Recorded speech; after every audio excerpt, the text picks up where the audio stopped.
What's going on, everybody? It's Joel here, and today is the very last day of the year, so you know what that means.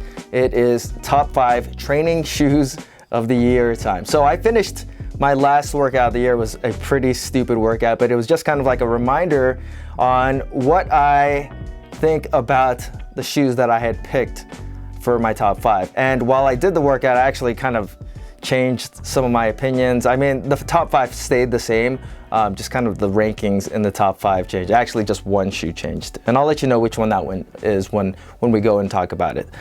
So this year was kind of a weird year. It felt like a slow year for training shoes. There weren't really that many standout options, I guess. I mean, there were some standout ones, but like it just didn't feel like there was that many options this year. So I mean, it kind of is what it is. I still narrowed out the ones that I think are the top 5. And this is coming from a CrossFit perspective. So I do CrossFit, and I think that, I mean, even if you didn't do CrossFit and you just were looking for a training shoe, any of these shoes should fit, but some are going to be better, or I mean, not worse, but some are going to be better for certain things than others. But I think any of these shoes are going to be top training shoe picks just overall. Let's talk about the first runner-up. So this is, I mean, it could fit into the top 5 depending on who you are if you really liked it, but I thought that it was a good attempt at a training shoe for being their first training shoe, and it is the Puma Fuse. So this was it was a good training shoe. It was good enough. But what I really like about the Puma Fuse is that they do a lot of things. They do a lot of things good. Nothing is amazing on this shoe, but a lot of things are good and it's really usable. The only thing that holds it back really is that it's a little bit on the heavy side and it fits a little funky.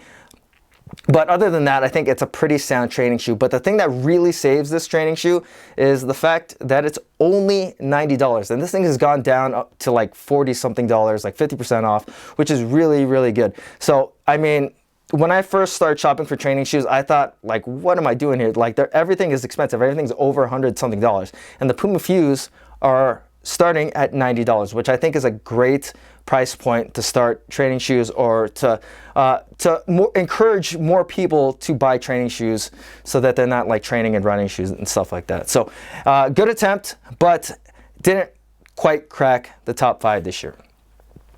So the next pick is one that I've generally chosen for my top 5, but it didn't quite crack the top 5 this year. And it's not because it's a bad shoe, it's just because really nothing changed too much, and that is the Tri-Base Rain 3, which is an excellent training shoe. I really liked training in this year, but it's not that different than the Tri-Base Rain 2, and in some ways it's not as good as the Tri-Base Rain 2. Like, it's not as stable. It does fit a little bit more wide, but still on the narrow side. It's fairly comfortable, but it's just, I mean, it's not that different from the iteration from before. But I mean, if you like the Tri-Base Rain, it still can be one of the top 5 training shoes. If you have a more narrow foot, it's stable. It's a little bit lower to the ground, which I do like. And the forefoot, it's always kind of gonna be my complaint on this shoe. It's a little bit like like the toe spring angle is a little bit too crazy, so you can get pitched forward a little bit. But otherwise, I think that the Tri-Base Rain series of shoes are still very good. Just the Tri-Base Rain 3 didn't quite crack the top 5 this year. The third, I guess the first runner-up is the Nike Metcon Turbos. And I don't have a pair with me because after the review, I just sent them back. And then I bought another one for the comparison, sent those ones back. And it's not because I don't like the shoes. I think they're excellent training shoes, but it's that, I mean, I have so many training shoes that like I can't justify, you know, buying another pair of training shoes or spending the money on them. But I really like the Metcon Turbos. I think they're an excellent training shoe, and they can easily be in the top 5. Easily be in the top 5. And the only reason I didn't put them in the top 5 is because they're not good for rope climbs. They're just probably the worst rope climbing shoe that I've ever used in my life. And if you're never rope climbing, they might be like number 1 on your list. So like, don't take that as a bad thing. If you're like not in a CrossFit and you're never gonna climb a rope, then yeah, I think the Metcon Turbos are excellent training shoes. They're just, they didn't crack the top 5 this year because they're just really bad for rope climbs. Okay, so moving on, now we're gonna talk the actual top 5. So starting with number 5, and this one just got demoted while I was doing my workout, and it's good, but I mean, it's good overall. Like, don't get me wrong. This is, I mean, it's one of the top 5 training shoes. It's just not as good as the other ones, in my opinion. And that is the Nano 11 Fronings. And I think that these are one of the most comfortable training shoes. They're good at just about everything. They're stable. They're a little bit tall, which I don't like. The forefoot on this shoe is not crazy like the normal Nano 11s. You can get grounded. It doesn't pitch you forward or anything. Just about everything is good with the shoe. It's comfortable, it looks cool, it's stable, it's easy to run in, do plyometric movements, but the only thing that kind of demotes it a little bit from being at the top of the list is the fact that it doesn't quite fit that great around the ankle. And that's going to be my main complaint. Like, the lacing system on this thing, it's not good. It's meant for like ease of use and comfort, so you can just slip your foot in and out. And you know, for the most part, like, it's not going to detract too much from workouts, but it's not something that I would go like super duper heavy with my Olympic lifts in, just because of just how loose the ankle can feel. And you can definitely rope climb in this shoe, but it has the tendency to want to pull off your foot, but at least you can get traction going up and down the rope. So the Nano 11 Fronings are going to be the 5th pick for me this year. Okay, so the shoe that beat out the Nano 11 Fronings at the very last minute, I actually had them picked out for the 4th shoe, but the shoe, while I just do my workout, I mean, I love this shoe. I think it's a great shoe. There's not a lot of cons to it, and that is the Innovate f-lite 260 V2. So this shoe is so freaking comfortable. Like, this is one of the most comfortable training shoes that I have ever worn in my life. And don't let that comfort factor deter you from the fact that it's actually pretty freaking stable too. Like, this shoe, and I mean, this whole year I've been kind of like ho-hum about high drop shoes. This is the OG of high drop shoes, and they just do it right. It's got that 8mm drop, but it doesn't detract from ground feel. You can get your toes planted. Olympic weightlifting is great in these shoes. You get that mechanical advantage of having a slightly higher heel, but the heel on this doesn't compress at all. It's very, very soft in the forefoot, so it's super comfortable to run in, do plyometric movements in. It's great for rope climbs. Just everything about this shoe is really, really good. The only thing that I would say that I don't love about this shoe is lifting really, really heavy. This is not going to be like my 1 max shoe, but you know, I'm good with like up to 90% in the shoe. I think that it feels a lot less stable than it actually is. So when you start going to lift things, you're gonna like be blown away or be surprised by just how stable the Innovates are and just how comfortable they are. They're really comfortable. Okay, number 3 is the surprise sleeper shoe of the year, and it's gonna be the Gorek Ballistic trainer. So I didn't even want to review this shoe, and you know, curiosity got the best of me, and I eventually picked it up, and I ended up really, really liking it. And then, you know, even after the review, Gorek was really grateful for the review that I did, and you know, just me speaking my actual feelings about the shoe, and I really appreciated that.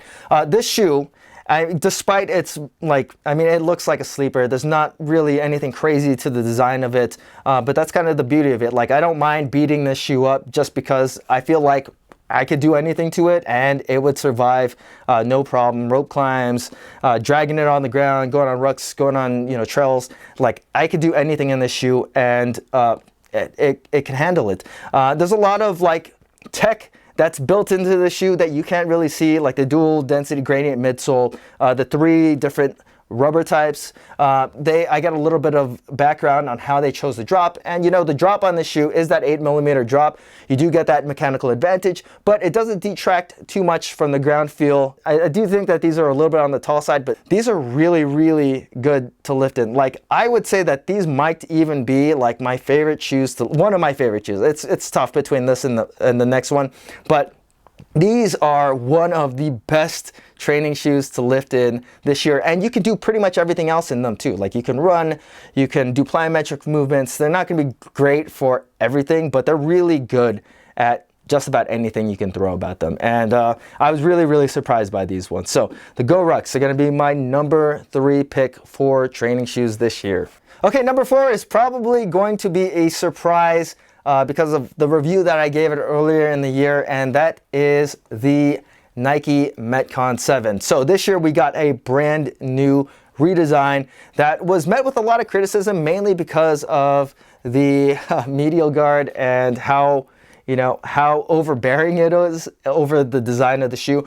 But you cannot deny the performance of the Metcon 7. This is such a good training shoe. And if you are doing CrossFit, in my opinion, this is probably the best performing CrossFit shoe, just hands down. Everything that it has in it is just, it lends itself to being like the perfect competition shoe. You've got the medial guard, which does work for rope climbs. It works really, really well. It's got the new React foam, which is cushioned in the forefoot, and it makes the shoe overall comfortable and without detracting from the overall stability of the shoe, because you do have the Hyperlift insert built in to the heel of this shoe.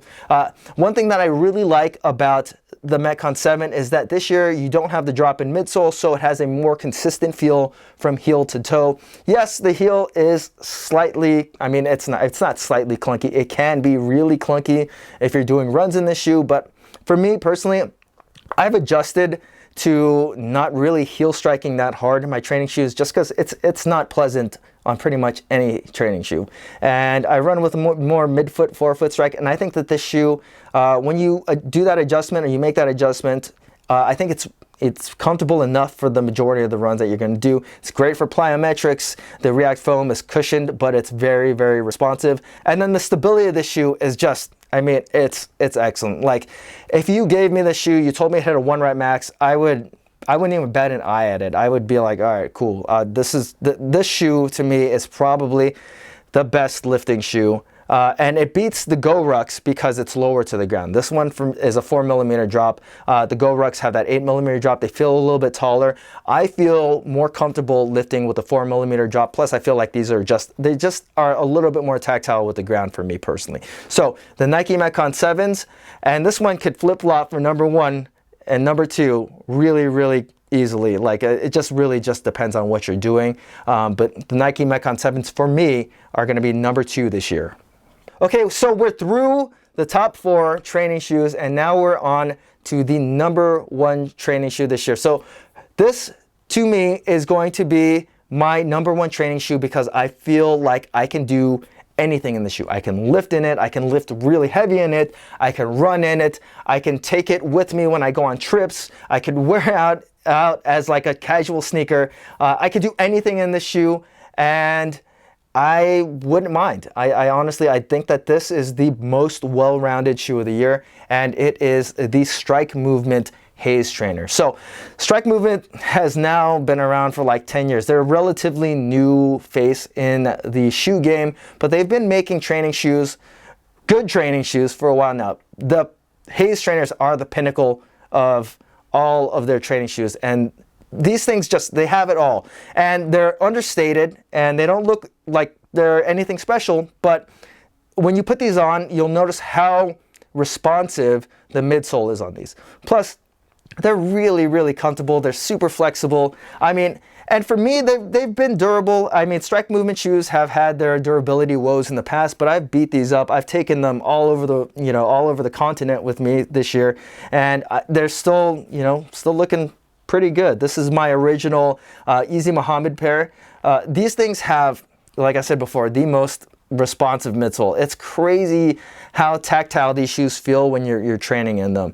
I hit a PR jerk in these shoes, like 300 something pounds, 305 pounds in these shoes, and I didn't even bat an eye. I didn't even think anything of it. I've deadlifted over 500 pounds, squatted over 400 pounds in these shoes. I can do anything in these, and I can run in these shoes. I could run, and it's comfortable in these shoes. Like, I don't mind. I wouldn't even actually mind running like 5Ks in these shoes. That's how good of a running shoe these are. Plus, they're stable. They've got that understated design. Like, they're a great travel shoe. If you only needed to bring 1 pair of shoes with you, this would be it. Like, I could see how you would pick the Metcon 7s over these as a top one, or as the first pick. And that's because those are, to me, I think, like if you were to put me in a CrossFit competition, you say like, what shoe are you going to use for that CrossFit competition? It would be the Metcon 7. But day to day, every day, even in that CrossFit competition, I would say that the Haze trainers would be the better option for me. Just overall, this is all subjective. So, you know, your top 5 can flip flop and whatnot. But for me, the Haze trainers are going to be number 1 for 2021. So that is pretty much it this year for training shoes. I know I've been a little bit slow on putting out content this year. I've just had a lot going on. So hopefully that all settles out in 2022 and I can, you know, get back to making content pretty regularly. And thanks for you guys for sticking around, for still watching my videos and everything. And if you guys have any questions about any of the shoes that I have in front of me, feel free to leave them in the comment section. And even if you're just watching me for the first time today and you like the content that you saw, make sure that you hit that subscribe button, hit that like button. It helps me out a lot. And I will catch you in the next year. Thanks for watching, guys.